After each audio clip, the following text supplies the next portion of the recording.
El Niño ఉపద్రవాన్ని అధికార యంత్రాంగం ఓ సవాల్గా తీసుకుని పనిచేయాలి. ఈ కష్టకాలంలో రైతులను ఆదుకోవాలి. అన్నదాతలకు సరైన సమాచారాన్ని, సహకారాన్ని అందిస్తూ అండగా నిలవాలి. తీవ్ర ప్రభావిత మండలాల్లో బోర్లు ఆధారంగా పంటలను కాపాడుకునే అంశాన్ని పరిశీలించాలి అని సీఎం చంద్రబాబు అధికారులను ఆదేశించారు. ఎల్నినో ప్రభావాన్ని ఎప్పటికప్పుడు పర్యవేక్షించేందుకు కంట్రోల్ రూమ్ ఏర్పాటు చేసుకోవాలని సూచించారు. వరదలు, తుఫాన్లు వచ్చినప్పుడు ఏ విధంగా ముందస్తు చర్యలు తీసుకున్నారో అదే విధంగా ఇప్పుడు కూడా పనిచేయాలని దిశానిర్దేశం చేశారు. ఇలాంటి సమయంలో మంత్రుల నుంచి అధికార యంత్రాంగం వరకు అందరూ క్షేత్రస్థాయిలో పర్యటించి రైతులకు భరోసా నింపాలన్నారు. ఇక మంగళవారం రాష్ట్ర సచివాలయంలో ఎల్నినో ప్రభావం, ప్రభుత్వ పరంగా తీసుకోవాల్సిన చర్యలు, రైతులకు కల్పించాల్సిన అవగాహన కార్యక్రమాలపై సీఎం సమీక్షించారు. రాష్ట్రంపై ఎల్నినో ప్రభావం ఏ మేరకు ఉంటుంది, దీనికి సంబంధించిన కార్యాచరణ ప్రణాళికపై అధికారులు సీఎంకు వివరించారు. జూలైలో 69% లోటు వర్షపాతం నమోదైందని, రానున్న 3 నెలల్లో సరాసరి 35 నుంచి 40% లోటు ఏర్పడే అవకాశం ఉందని తెలిపారు. జూన్, నవంబర్ మధ్య 84.4 సెంటీమీటర్ల వర్షపాతం నమోదు కావాల్సి ఉండగా 55.1 సెంటీమీటర్ల మేరకు వర్షం కురిసే అవకాశం ఉందన్నారు. అంచనాలకు మించి ఎల్నినో ప్రభావం ఉండనుందన్నారు. ప్రస్తుత అంచనా ప్రకారం అన్ని జిల్లాల్లోనూ ఎల్నినో ప్రభావం ఎక్కువగా ఉందని, ముఖ్యంగా పశ్చిమ గోదావరి, ప్రకాశం, అన్నమయ్య, కృష్ణా, కడప జిల్లాల్లో వర్షాభావ పరిస్థితులు నెలకొంటున్నాయని అధికారులు చెప్పారు. రాజధాని అమరావతి నిర్మాణ పనుల్లో వేగం మరింత పెరగాలని, అనుకున్న సమయానికి ప్రతి ప్రాజెక్టు పూర్తి కావాలని సీఎం చంద్రబాబు ఆదేశించారు. రాజధాని పనులపై కాంట్రాక్ట్ సంస్థలు, అధికారులతో మంగళవారం ఆయన సమీక్షించారు. స్పీడ్ ఆఫ్ క్వాలిటీ, డెలివరీ లక్ష్యంగా పనులు జరగాలని చెప్పారు. ఇక గతంతో పోలిస్తే పనుల్లో వేగం కొంత పెరిగినా ఇంకా వేగం పెంచాలని స్పష్టం చేశారు. ఆర్థికంగా ఎలాంటి సమస్యలు లేకుండా ప్రభుత్వం చూస్తున్న నేపథ్యంలో ఎక్కడా జాప్యం ఉండకూడదన్నారు. రాజధానిలో 95 ప్రాజెక్టులకు సంబంధించి 50,999 కోట్ల విలువైన పనులు చేపట్టామని, నెలకు కనీసం 7.92% పనులు జరగాలని పేర్కొన్నారు. భూసేకరణ, నిధుల సమీకరణ, అనుమతులు, డిజైన్లు వంటి అంశాల్లో అన్ని శాఖలు, ఉన్నతాధికారులు సమన్వయంతో పనిచేయాలన్నారు. అమరావతి అంటే కేవలం 29 గ్రామాల సమాహారంగా కాకుండా విజయవాడ, గుంటూరుతో కలిపి చూడాలి. అందుకు తగిన విధంగా ఆయా ప్రాంతాల్లో మౌలిక వసతుల పనులు జరగాలి. రోడ్ల నిర్మాణంతో పాటు పచ్చదనం పెంపుపైన దృష్టి పెట్టాలి అని సూచించారు. ఇకపై తానే స్వయంగా రాజధాని పనుల పురోగతిని పరిశీలిస్తానని చంద్రబాబు స్పష్టం చేశారు. భోగాపురంలో అంతర్జాతీయ విమానాశ్రయం నిర్మాణం పూర్తయి ప్రారంభోత్సవానికి సిద్ధం కాగానే ఇదంతా మా వల్లే అంటూ వైసీపీ శ్రేణులు ప్రచారం చేసుకుంటున్నాయి. కానీ వాస్తవం వేరు. నిజంగా జగన్ కు చిత్తశుద్ధి ఉంటే భోగాపురం విమానాశ్రయం ఎప్పుడో పూర్తయ్యేది. 2019 ఫిబ్రవరిలో చంద్రబాబు భోగాపురంలో శంకుస్థాపన చేశారు. విమానాశ్రయంతో పాటు ఏరోసిటీ, విమానాల నిర్వహణ, రిపేర్లు, ఓవర్ హాలింగ్, విమాన అనుబంధ యూనిట్లు, పైలట్ శిక్షణ, పరిశోధనా కేంద్రం ఏర్పాటు వంటివి ఒప్పందంలో పెట్టారు. ఈ ఎయిర్పోర్ట్ను ఒక లాజిస్టిక్స్ హబ్గా మార్చాలని అనుకున్నారు. అప్పుడు ప్రతిపక్ష నేతగా ఉన్న జగన్ ఎర్రబస్సు రాని భోగాపురంలో అంతర్జాతీయ విమానాశ్రయమా అంటూ ఎద్దేవా చేశారు. విశాఖ విమానాశ్రయం రక్షణ శాఖ ఆధీనంలో ఉందని తెలిసి భోగాపురం బదులు విశాఖలోని విమానాశ్రయాన్నే విస్తరించాలని ఉచిత సలహా ఇచ్చారు. భోగాపురంలో రైతులు భూములు ఇవ్వకుండా సొంత పార్టీ నేతలతో కోర్టుల్లో కేసులు వేయించారు. వైసీపీ అధికారంలోకి రాగానే భోగాపురం విమానాశ్రయం ఒప్పందాలన్నీ జగన్ తిరగదోడారు. తెర వెనుక ఒప్పందాలు చేసుకున్నారు. భోగాపురంలో ఏరోసిటీ నిర్మాణం ఆర్థికంగా లాభదాయకం కాదని, అంతర్జాతీయ విమానాశ్రయం సరిపోతుందని నివేదికలు తయారు చేయించారు. చంద్రబాబు నాయుడు హయాంలో జిఎంఆర్కు భోగాపురంలో ఇచ్చిన 2,703 ఎకరాల్లో 500 ఎకరాలు వెనక్కి తీసుకున్నారు. ఆ భూములను తమ బినామీ కంపెనీలకు ఇచ్చుకునేందుకు అనేక ఆరోపణలు చేశారు. ఇక 2 ఏళ్లు విమానాశ్రయం పనులను పట్టించుకునేలేదు. తిరిగ్గా 2003లో మళ్లీ భోగాపురం విమానాశ్రయానికి జగన్ శంకుస్థాపన చేశారు. భోగాపురంలో పనులు ప్రారంభించకుండానే విశాఖలో విమానాశ్రయం మూసేయాలంటూ తన ఎంపీలతో ఢిల్లీలో లేఖలు ఇప్పించి గందరగోళానికి తెరతీశారు. ఇక 2024లో కూటమి అధికారంలోకి వచ్చాక పనుల్లో వేగం పెరిగింది. ఈ ఏడాది డిసెంబర్ నాటికి పనులు పూర్తి చేసి విమానాశ్రయం ప్రారంభించాలనే ఉద్దేశంతో ముఖ్యమంత్రి చంద్రబాబు ప్రత్యేక శ్రద్ధ తీసుకున్నారు. పౌర విమానయాన శాఖ మంత్రి రామ్మోహన్ నాయుడు తరచూ పనులను పర్యవేక్షించారు. రోజు 5,000 మందితో రాత్రి పగలు పనులు చేపట్టారు. వీటన్నిటి నేపథ్యంలోనే అనుకున్న గడువు కంటే ముందే భోగాపురం విమానాశ్రయం ప్రారంభానికి సిద్ధమైంది. కోర్టు ధిక్కరణ కింద అధికారులను మార్చాలనే నిబంధన ఉంటే ప్రభుత్వ మాజీ ప్రధాన కార్యదర్శి సోమేష్ కుమార్ మీద గతంలో 400 కంటెంప్ట్ ఆఫ్ కోర్టు కేసులున్నాయని, అప్పుడు ఎందుకు మాట్లాడలేదని తెలంగాణ సీఎం రేవంత్ ప్రశ్నించారు. సోమేష్పై 400 కోర్టు ధిక్కరణ కేసులున్నా నాడు నోరు మెదపని వారు ఇప్పుడు రాజకీయం చేస్తున్నారని ఆగ్రహం వ్యక్తం చేశారు. అధికారులు, ఉద్యోగుల కేటాయింపు, ఒక అధికారిని ఎక్కడ నియమించాలనేది సంపూర్ణంగా ప్రభుత్వ విచక్షణ అధికారమని, ఆ హక్కును ఎవరూ బలవంతంగా గుంజుకోలేరని ముఖ్యమంత్రి రేవంత్ రెడ్డి తెలిపారు. హైడ్రా కమిషనర్ గా రంగనాథ్ను తప్పించాలని తెలంగాణ సీఎస్ కు సోమవారం హైకోర్టు సిఫారసు చేయడంపై సీఎం పలు కీలక వ్యాఖ్యలు చేశారు. ప్రభుత్వ ఆస్తుల పరిరక్షణకు తమ ప్రభుత్వం తీసుకువచ్చిన విప్లవాత్మక సంస్కరణ హైడ్రా అని సీఎం తేల్చి చెప్పారు. బీఆర్ఎస్ నియోజకవర్గ ఇన్ఛార్జ్ ఎడ్ల సుధాకర్ రెడ్డి 10 ఎకరాల బతుకమ్మ కుంటను కబ్జా చేసి అమ్ముకున్నాడని ఆగ్రహం వ్యక్తం చేశారు. హైడ్రా విషయంలో కబ్జాకోర్లు కోర్టులను తప్పుదోవ పట్టిస్తున్నారని వ్యాఖ్యానించారు. హైడ్రా మంచి పనులు చేస్తుందని, తమ ప్రభుత్వం తీసుకువచ్చిన గ్రేటెస్ట్ రీఫార్మ్ హైడ్రా అంటూ రేవంత్ సమర్థించారు. ప్రభుత్వ పార్కులు, చెరువులు, కుంటలు, నాలాలను కాపాడటమే హైడ్రా విధి అని, ఆ పనిని పకడ్బందీగా చేస్తుందన్నారు. పని చేయకుండా హైడ్రాను అడ్డుకునే కబ్జాదారులను సహకరించవద్దని కోరారు. ఇక కబ్జాదారులను కాపాడటానికి డబ్బులు పెట్టి సోషల్ మీడియాలో తప్పుడు ప్రచారం చేసి ప్రభుత్వాన్ని బదనాం చేయాలని చూస్తున్నారని రేవంత్ ధ్వజమెత్తారు. హైకోర్టు ఇచ్చిన ఆదేశాలను ఇంకా పరిశీలించలేదని, ప్రభుత్వ పరంగా సమీక్షిస్తామని తెలిపారు. కోర్టు ఆదేశాలను, న్యాయస్థానాన్ని గౌరవిస్తామని, భవిష్యత్తులోనూ హైడ్రా పనులను కొనసాగిస్తుందని సీఎం క్లారిటీ ఇచ్చారు. యూనివర్సిటీల మీద ఆధిపత్యం చెలాయించాలనే ప్రయత్నాన్ని కేంద్ర ప్రభుత్వం మానుకోవాలని, విద్యను వీలైనంత వరకు రాష్ట్ర ప్రభుత్వ పరిధిలోనే ఉంచితే తప్పిదాలకు అవకాశం తక్కువగా ఉంటుందని సీఎం రేవంత్ అన్నారు. ఈ అంశంపై పార్లమెంట్లో చర్చ జరగాలన్నారు. అప్పుడు రాహుల్ గాంధీ అన్ని అంశాలపై మాట్లాడతారని సీఎం రేవంత్ రెడ్డి వ్యాఖ్యానించారు. ప్రశ్నాపత్రాల లీకేజీలకు కారకులను కఠినంగా శిక్షించాలని ఆయన డిమాండ్ చేశారు. అనుమతి లేకుండానే దేశంలో కోచింగ్ కేంద్రాలు పుట్టగొడుగుల్లా పుట్టుకొస్తున్నాయని, అవి ప్రశ్నాపత్రాల లీక్ అవడానికి వేదికలుగా మారుతున్నాయని సీఎం వ్యాఖ్యానించారు. దీనిపై దేశ స్థాయిలో ఒక విధానాన్ని రూపొందించాలంటూ అభిప్రాయపడ్డారు. ప్రశ్నాపత్రాల లీకేజీల నివారణకు కేంద్ర ప్రభుత్వం చేసే చట్టాన్ని చూసిన తర్వాత రాష్ట్రంలో ఏం చేయాలనేది చూస్తామని ఒక ప్రశ్నకు బదులిచ్చారు. యూపీఎస్సీ తరహాలో తెలంగాణ పబ్లిక్ సర్వీస్ కమిషన్ను ప్రక్షాళన చేసి నియామకాలు చేపట్టామని, పూర్తి పారదర్శకంగా పరీక్షలు నిర్వహించామని తెలిపారు. విద్యార్థులకు నమ్మకం, విశ్వాసం కలిగించేలా పారదర్శకంగా పరీక్షలు నిర్వహిస్తున్నట్లు సీఎం చెప్పారు. గ్లోబరీనా వంటి సంస్థలు అక్రమాలకు పాల్పడినా గత ప్రభుత్వం చర్యలు తీసుకోకపోవడంతో వాళ్లు సీబీఎస్ఈ పరీక్షల వరకు విస్తరించి వాటిని కూడా గందరగోళం చేశారని రేవంత్ విమర్శించారు. ప్రధానమంత్రి ఆవాస్ యోజన గ్రామీణ్ కింద తెలంగాణకు 11,56,915 ఇళ్లు కేటాయించాలని కేంద్ర గ్రామీణాభివృద్ధి, వ్యవసాయ శాఖ మంత్రి శివరాజ్ సింగ్ చౌహాన్ కు తెలంగాణ సీఎం రేవంత్ రెడ్డి విజ్ఞప్తి చేశారు. రాష్ట్రంలో తాము అధికారంలోకి వచ్చిన తర్వాత పేదలకు సొంత ఇళ్లు నిర్మించి ఇవ్వడానికి అధిక ప్రాధాన్యం ఇస్తున్నట్లు తెలిపారు. ఢిల్లీలోని కృషి భవన్లో మంగళవారం ఆయన కేంద్ర మంత్రితో భేటీ అయ్యారు. గత ప్రభుత్వం PMAY-Gని వినియోగించుకోవడంలో ఆలస్యం వహించిందని, బీఆర్ఎస్ ప్రభుత్వ నిర్లక్ష్యంతో 10 ఏళ్లు పేదలకు సొంత ఇళ్లు దక్కలేదని సీఎం చెప్పారు.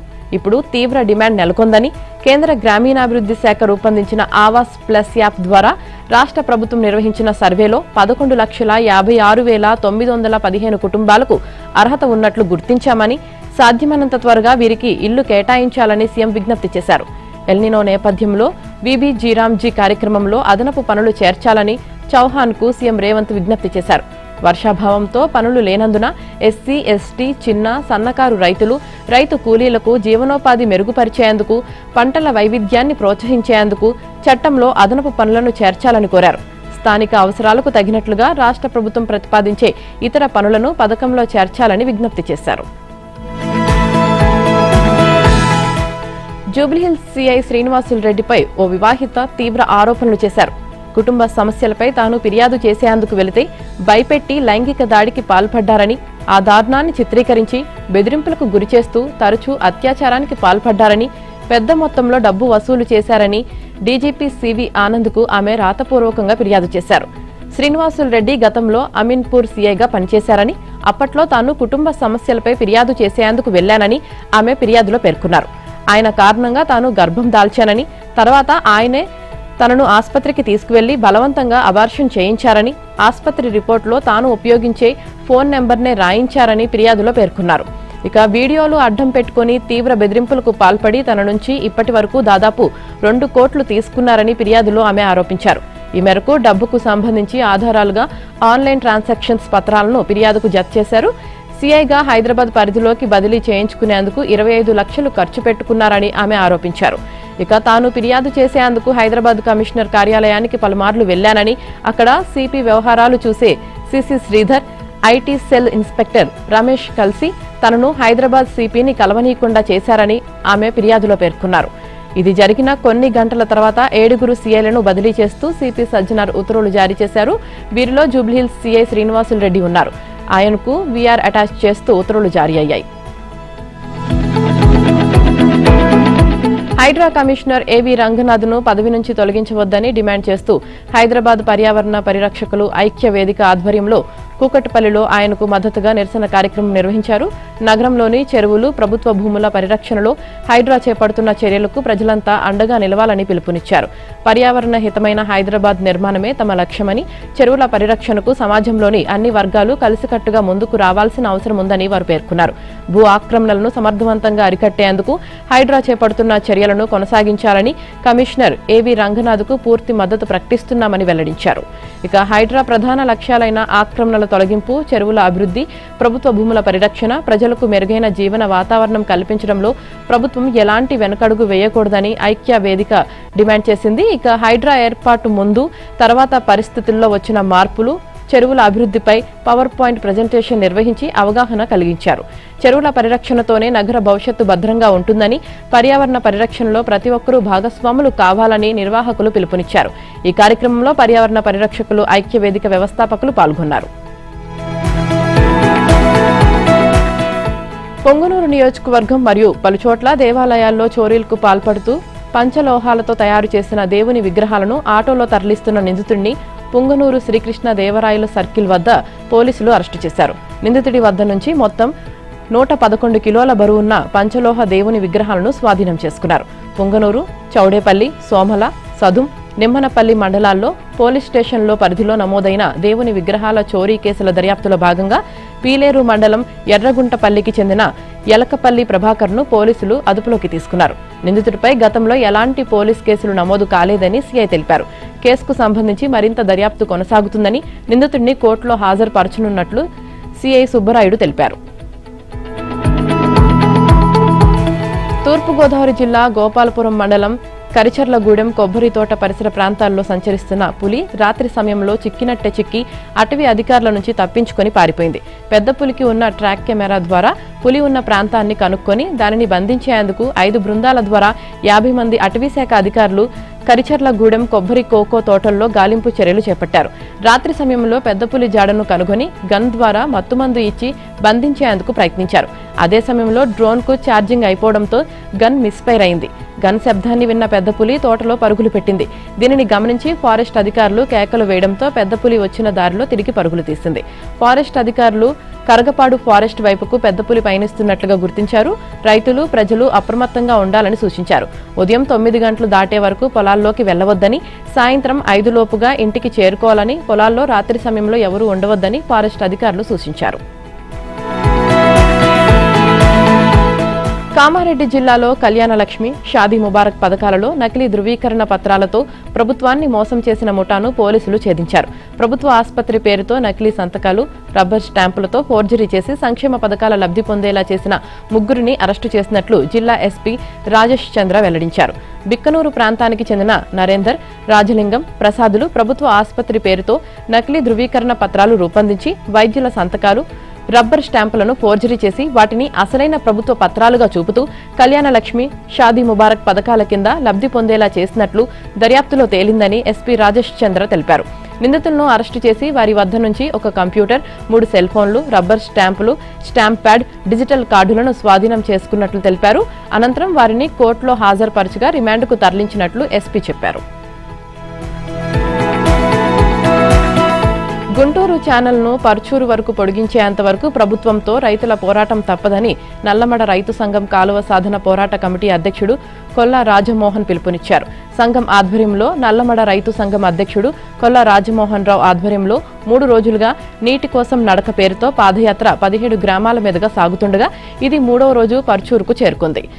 డాక్టర్ కొల్ల రాజమోహన్ మాట్లాడుతూ గుంటూరు ఛానల్ను పరుచూరు వరకు పొడిగించాలని నల్లమడ రైతు సంఘం ఆధ్వర్యంలో 8 దశాబ్దాలుగా పోరాటం చేస్తున్నట్లు తెలిపారు. ఎట్టకేలకు కూటమి ప్రభుత్వం స్పందించి ఛానల్ పొడిగింపునకు స్వీకారం చుట్టినట్లు తెలిపారు.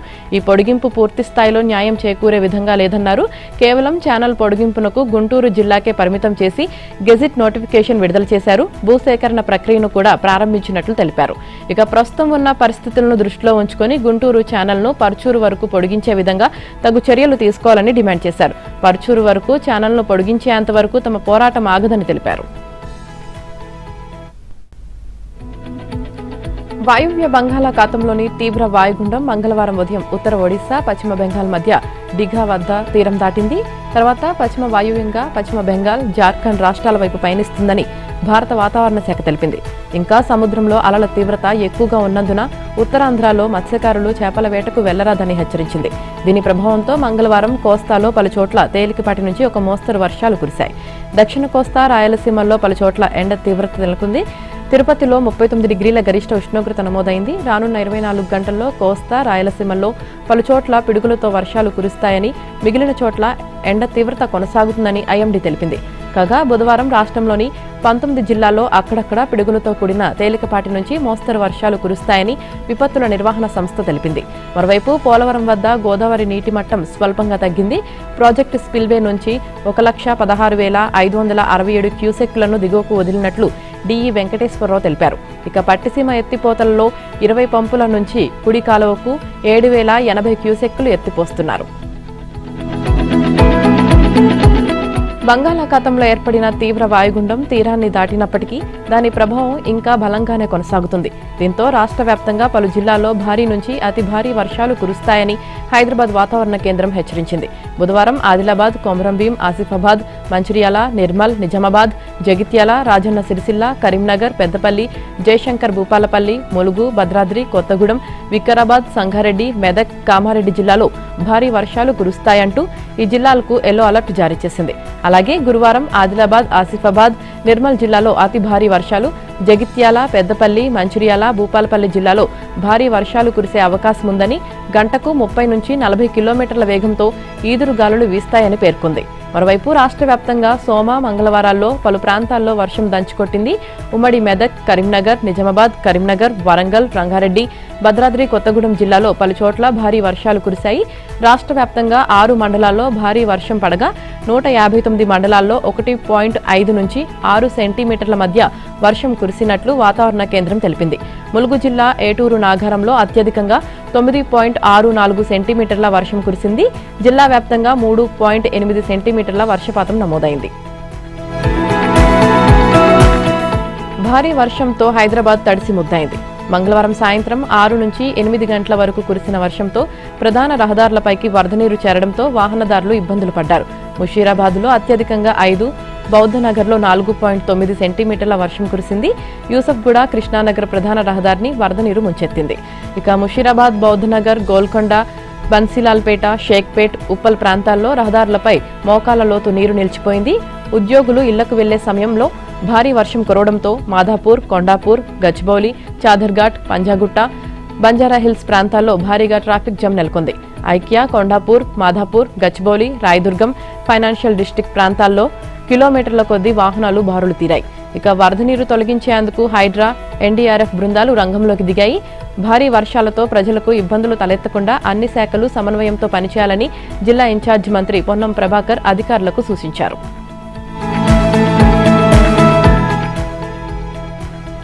హైదరాబాద్ మియాపూర్లో దారుణం జరిగింది. తెరిచి ఉన్న మ్యాన్ హోల్లో పడి వ్యక్తి గల్లంతయ్యాడు. గల్లంతైన వ్యక్తిని హఫీజ్పేటకు చెందిన బాలయ్యగా గుర్తించారు. Vaishali Nagar railway under pass వద్ద నాలా మరమ్మత్తు పనులు జరుగుతున్నాయి.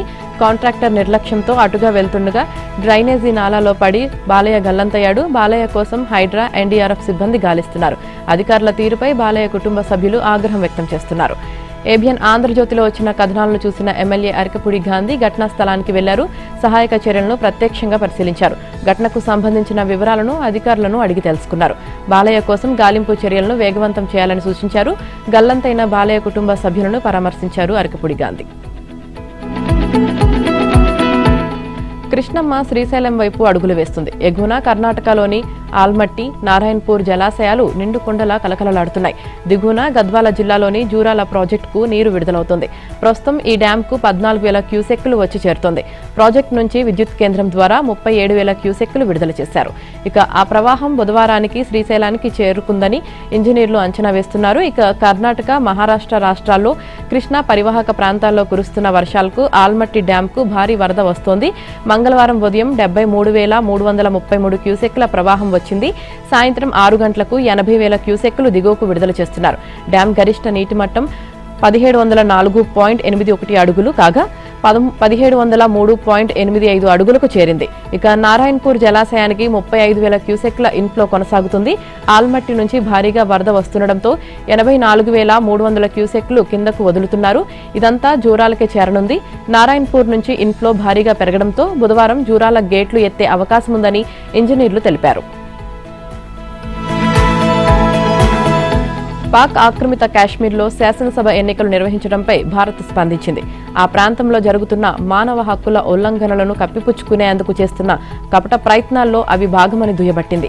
ఈ మేరకు భారత విదేశాంగ శాఖ అధికార ప్రతినిధి రణ్ధీర్ జైస్వాల్ దాయాది తీరుపై మరోసారి తీవ్ర స్థాయిలో విమర్శలు గుప్పించారు. పాక్ ఆక్రమిత కాశ్మీర్లో శాసనసభ ఎన్నికలు జరుగుతున్నాయనే వార్తలను మనం చూశాం. వారి ఆక్రమణలో ఉన్న ప్రాంతాలు ఎప్పటికీ భారత్లో అంతర్భాగమే.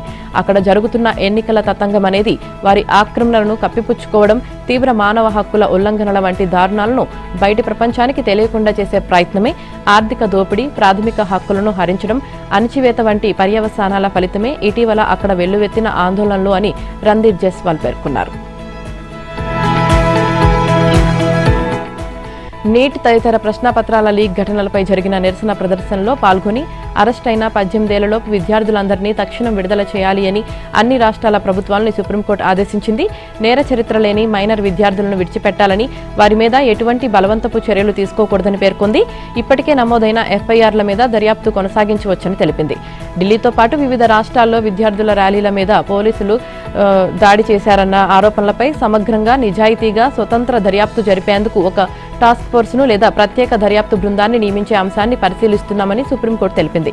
పోలీస్ సిబ్బందిపై కూడా దాడులు జరిగాయని, వారి కుటుంబ సభ్యులు చేసిన ఫిర్యాదులను కూడా ఈ దర్యాప్తులో పరిశీలించాల్సి ఉంటుందని పేర్కొంది. ఇక సిట్ ఏర్పాటుపై తాము నిర్ణయం తీసుకునేలోపు తమ వాదనలు వినిపించాలని కేంద్ర ప్రభుత్వానికి ఢిల్లీ, మహారాష్ట్ర, మధ్యప్రదేశ్, బీహార్, అస్సాం, కేరళ, పశ్చిమ బెంగాల్, మధ్యప్రదేశ్, ఉత్తరప్రదేశ్ రాష్ట్రాలకు సుప్రీంకోర్టు నోటీసులు జారీ చేసింది. ఈ నెల 20వ తేదీన ఢిల్లీలో జరిగిన విద్యార్థుల ర్యాలీ మీద, తర్వాత వివిధ రాష్ట్రాల్లో జరిగిన ర్యాలీల మీద పోలీసులు అతిగా బలప్రయోగం చేశారంటూ పలు పిటిషన్లు దాఖలయ్యాయి. వీటి మీద CJI justice Suryakant, justice Joymalya Bagchi, justice మోహన్లతో కూడిన ధర్మాసనం మంగళవారం విచారణ జరిపింది. కేంద్ర ప్రభుత్వం తమకు ఇచ్చిన హామీకి పూర్తి విరుద్ధంగా ఉన్నాయని కాక్రోచ్ జనతా పార్టీ పేర్కొంది. విద్యార్థుల మీద నమోదైన అన్ని ఎఫ్ఐఆర్లను ఉపసంహరించుకుంటామని కేంద్ర ప్రభుత్వం తమకు విస్పష్టమైన హామీ ఇచ్చిన తర్వాతనే తాము ఉద్యమాన్ని విరమించిన సంగతిని గుర్తు చేసింది. ఇక సుప్రీంకోర్టు ఆదేశాలను కేంద్ర ప్రభుత్వం, బీజేపీ పాలిత రాష్ట్రాలు విద్యార్థులను వేధించడానికి ఆయుధంగా ఉపయోగించుకునే ప్రమాదం ఉందని ఆందోళన వ్యక్తం చేసింది. ఎఫ్ఐఆర్లను ఉపసంహరించుకుంటామంటూ విద్యార్థులకు హామీ ఇచ్చిన సంగతిని ప్రభుత్వ న్యాయవాదులు సుప్రీంకోర్టు దృష్టికి ఎందుకు తీసుకువెళ్లలేదని నిలదీసింది. దేశవ్యాప్తంగా విద్యార్థుల మీద నమోదైన అన్ని ఎఫ్ఐఆర్ల ఉపసంహరణకు తాము కేంద్రానికి ఇచ్చిన గడువు మంగళవారంతో ముగుస్తుందని, ఆలోపు అది జరగకపోతే తిరిగి దేశవ్యాప్త ఉద్యమానికి పిలుపునిస్తామని హెచ్చరించింది. ప్రభుత్వమే తన హామీలను ఉల్లంఘిస్తే యువత శాంతియుతంగా ఎలా ఉంటుందని నిలదీసింది. ఈ మేరకు సీజేపీ అధికార ప్రతినిధి సౌరవ్ దాస్ మంగళవారం రాత్రి ఒక ప్రకటన విడుదల చేశారు. ఖాతాల్లో కనీస నిల్వ లేని కారణంగా కస్టమర్లపై వడ్డింపుల ద్వారా బ్యాంకులకు గత ఆర్థిక సంవత్సరం 2025-26లో మొత్తం 7,087 కోట్ల ఆదాయం సమకూరింది. అందులో ప్రైవేట్ బ్యాంకుల వసూళ్లు 4,948.71 కోట్లు, ప్రభుత్వ రంగ బ్యాంకుల వసూళ్లు 2,137.92 కోట్లు ఉన్నట్లు కేంద్ర ఆర్థిక శాఖ మంగళవారం పార్లమెంటుకు వెల్లడించింది. ఈ విషయంపై రాజ్యసభలో ఒక సభ్యుడు అడిగిన ప్రశ్నకు ఆర్థిక శాఖ సహాయ మంత్రి పంకజ్ చౌదరి లిఖితపూర్వకంగా సమాధానమిచ్చారు. 2025-26లో సేవింగ్స్, కరెంట్ అకౌంట్లలో కనీస సగటు నిల్వ లేని కారణంగా రుసుము వసూళ్ల ద్వారా హెచ్డిఎఫ్సి బ్యాంకుకు అత్యధికంగా 1,798.14 కోట్లు సమకూరగా, యాక్సిస్ బ్యాంకుకు 1,081.33 కోట్ల ఆదాయం లభించిందని మంత్రి వివరించారు. పశ్చిమాసియా సంక్షోభం ప్రభావంతో కంపెనీలు మరోసారి వస్తువుల ధరలు పెంచేందుకు సిద్ధమవుతున్నాయి. దీంతో పండుగల సీజన్కు ముందే మార్కెట్లో ఉత్పత్తులు మరింత ప్రీమియం కానున్నాయి. ఈ ఆగస్టు నుంచి మార్కెట్లో టీ పొడి, హెయిర్ ఆయిల్తో పాటు టీవీలు, కార్లు, దుస్తులు, రిఫ్రిజిరేటర్లు, వాషింగ్ మిషన్లు, స్మార్ట్ ఫోన్ల ధరలు 6 నుంచి 8% వరకు పెరిగే అవకాశాలున్నాయి. పశ్చిమాసియా సంక్షోభంతో ముడి సరుకు ధరలు, రవాణా ఖర్చులు పెరిగిపోవడం, రూపాయి క్షీణత ఇందుకు ప్రధాన కారణమని కంపెనీలు చెబుతున్నాయి. ఇక గల్ఫ్ యుద్ధ ప్రభావం మిగతా పరిశ్రమలపై కంటే ఎఫ్ఎంజీపై మరింత ఎక్కువగా ఉంది. ముఖ్యంగా పెట్రోలియం ముడి పదార్థాలపై ఆధారపడిన కంపెనీలు కుంగిపోతున్నాయి. కన్స్యూమర్ ఎలక్ట్రానిక్స్ ధరలు ఆగస్టులో 4 నుంచి 6% పెరిగే అవకాశాలున్నాయి. రిఫ్రిజిరేటర్లు, వాషింగ్ మిషన్ల ధరలు ఈ సంవత్సరంలో ఇప్పటికే 10% పైగా పెరిగాయి. స్మార్ట్ టీవీలు 15% పైగా పెరిగాయి. ఇక మెమరీ చిప్ల కొరత ఇందుకు ప్రధాన కారణం. గత 8-9 నెలల్లో చిప్ల ధర 3 పైగా పెరిగింది. దీంతో పండగల సీజన్కు ముందే స్మార్ట్ ఫోన్ల ధరలు మరింత పెరిగే అవకాశం కనిపిస్తుంది. వస్త్ర పరిశ్రమది ఇదే పరిస్థితి. ఆన్లైన్ మోసాలను అరికట్టడానికి మయన్మార్ కీలక నిర్ణయం తీసుకుంది. సైబర్ నేరాల కేసుల్లో దోషులుగా తేలిన వారికి మరణశిక్ష విధించేలా రూపొందించిన ఆన్లైన్ మోసాల నిరోధక బిల్లును ఆ దేశ చట్టసభ ఆమోదించింది. ఆన్లైన్ మోసాల కేంద్రాలలో పనిచేయాలని బాధితులను నిర్బంధించినా, హింసించినా కొత్త చట్టం కింద వారిపై చర్యలు తీసుకోనున్నట్లు పార్లమెంట్ స్పీకర్ ఆంగ్లిన్ డ్వే వెల్లడించారు. ఇక నిందితులకు జీవిత ఖైదు విధిస్తామని, సైబర్ నేరాల వల్ల ఇతరుల మరణానికి కారణమైన వారికి మరణశిక్ష విధిస్తామన్నారు. కొందరు సైబర్ నేరగాళ్లు ఉద్యోగాల పేరుతో విదేశాల్లోని విద్యార్థులను మయన్మార్కు రప్పిస్తున్నారని, అనంతరం వారిని బెదిరించి సైబర్ నేరగాళ్లుగా మారుస్తున్నారని అనేక ఫిర్యాదులు అందాయని తెలిపింది. సోషల్ మీడియా ప్రకటనలు చూసి సింగపూర్ ఐటీ ఉద్యోగాల కోసం వెళ్లిన తెలుగు రాష్ట్రాల యువత అక్కడి సైబర్ ముఠాల వలలో చిక్కుకుపోయిన ఘటన ఇటీవల వెలుగులోకి వచ్చింది. వారి పాస్పోర్ట్లు, ఇతర పత్రాలను స్వాధీనం చేసుకున్న సైబర్ ముఠా వారిని నిర్బంధించింది. సైబర్ నేరాలు చేయాలని బలవంత పెట్టింది. ఈ విషయాన్ని బాధితులు ఫోన్లో తమ కుటుంబ సభ్యులకు తెలియజేయడంతో వారు జూలై 17న కేంద్ర విదేశాంగ శాఖకు ఆన్లైన్లో ఫిర్యాదు చేశారు. వారిని స్వదేశానికి తీసుకురావడానికి అధికారులు చర్యలు తీసుకుంటున్నారు.